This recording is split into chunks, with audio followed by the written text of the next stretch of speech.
pa yung makukuha niyo dito? Eto na ba yung nakahigang tao na nagsasalita?" Yeah.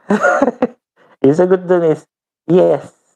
Yun lang yung makukuha niyo sa ano na 'to, sa series na 'to. Existing while existing. So, kung ano yung damit ko at that time, di ko alam kung mapapansin niyo na nakabaliktad yung damit ko o alam mo yun, kumbaga meron akong rosary sa kamay, yung mga gano'n.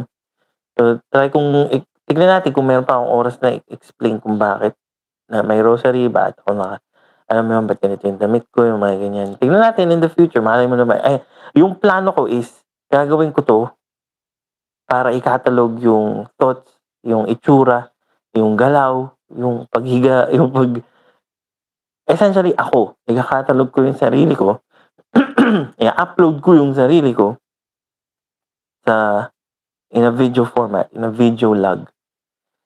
Bakit?